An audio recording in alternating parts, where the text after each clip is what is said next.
1 Kings chapter 18. After a long time, in the 3rd year, the word of the Lord came to Elijah. Go and present yourself to Ahab, and I will send rain on the land. So Elijah went to present himself to Ahab.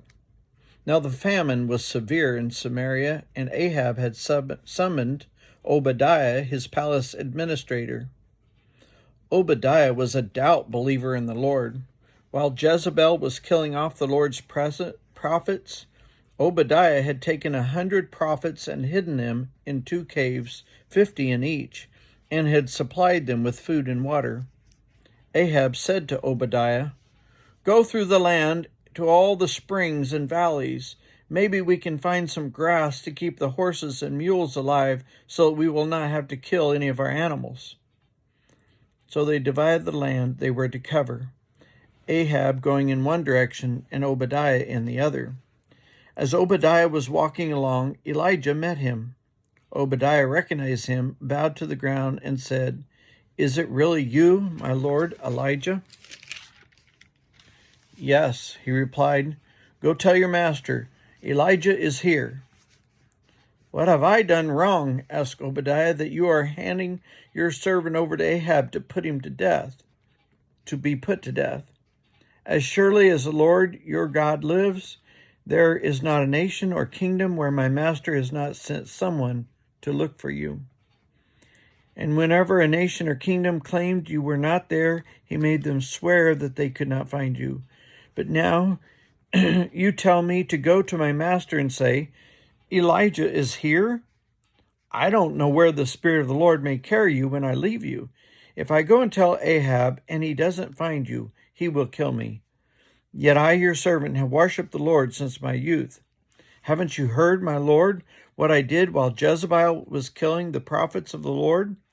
I hid 100 of the Lord's prophets in 2 caves, 50 in each, and supplied them with food and water. And now you tell me to go to my master and say, 'Elijah is here?' He will kill me." Elijah said, "As the Lord Almighty lives, whom I serve, I will surely present myself to Ahab today." So Obadiah went to meet Ahab and told him, and Ahab went to meet Elijah. When he saw Elijah, he said to him, "Is that you, you troubler of Israel?" "I have not made trouble for Israel," Elijah replied, "but you and your father's family have. You have abandoned the Lord's command and have followed the Baals. Now summon the people from all over the land of Israel to meet me in Mount Carmel, and bring the 450 prophets of Baal and 400 prophets of Asherah who eat at Jezebel's table." So Ahab sent word throughout all Israel and assembled the prophets on Mount Carmel. Elijah went before the people and said, "How long will you waver between 2 opinions? If the Lord is God, follow him. But if Baal is God, follow him." But the people said nothing. Then Elijah said to them, "I am the only one of the Lord's prophets left, but Baal has 450 prophets. Get 2 bulls for us. Let Baal's prophets choose one for themselves, and let them cut it into pieces and put it on the wood, but not set fire to it. I will prepare the other bull and put it on the wood, but not set fire to it. Then you call on the name of your God, and I will call on the name of the Lord.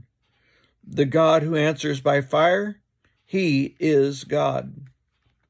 Then all the people said, "What you say is good."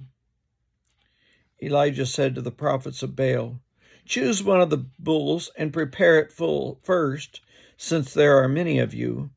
Call on the name of your God, but do not light the fire." So they took the bull given them and prepared it. Then they called on the name of Baal from morning till noon.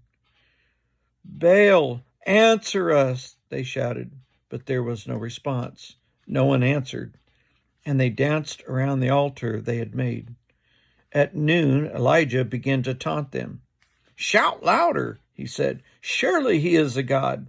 Perhaps he's deep in thought, or busy, or traveling. Maybe he is sleeping and must be awakened." So they shouted louder and slashed themselves with swords and spears, as was their custom, until the blood flowed. Midday passed, and they continued their frantic prophesying until the time of the evening sacrifice. But there was no response. No one answered. No one paid attention. Then Elijah said to all the people, "Come here to me." And they came to him, and he repaired the altar of the Lord, which had been torn down. Elijah took 12 stones, one for each of the tribes descended from Jacob, to whom the word of the Lord had come, saying, "Your name shall be Israel." With the stones he built an altar in the name of the Lord, and he dug a trench around it large enough to hold 2 seahs of seed. He arranged the wood, cut the bull in pieces, and laid it on the wood. Then he said to them, "Fill 4 large jars with water and pour it on the offering and on the wood." "Do it again," he said, and they did it again. "Do it a 3rd time," he ordered, and they did it the 3rd time. The water ran down around the altar and even filled the trench.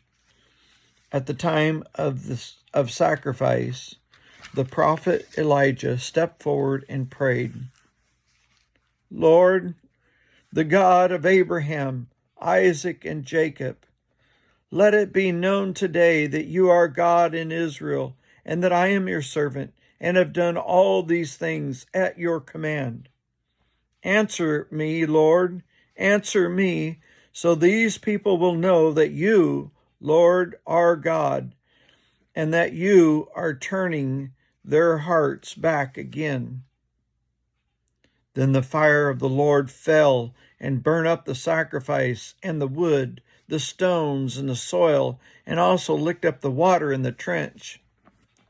When all the people saw this, they fell prostrate and cried, "The Lord, he is God! The Lord, he is God!" Then Elijah commanded them, "Seize the prophets of Baal. Do not let anyone get away." They seized them, and Elijah had them brought down to the Kishon Valley and slaughtered there. And Elijah said to Ahab, "Go eat and drink, for there is the sound of heavy rain." So Ahab went off to eat and drink, but Elijah climbed to the top of Carmel, bent down to the ground, and put his face between his knees. "Go and look toward the sea," he told his servant, and he went up and looked. "There is nothing there," he said. 7 times Elijah said, "Go back." The 7th time the servant reported, "A cloud as small as a man's hand is rising from the sea." So Elijah said, "Go tell Ahab, hitch up your chariot and go down before the rain stops you." Meanwhile, the sky grew black with clouds. The wind rose.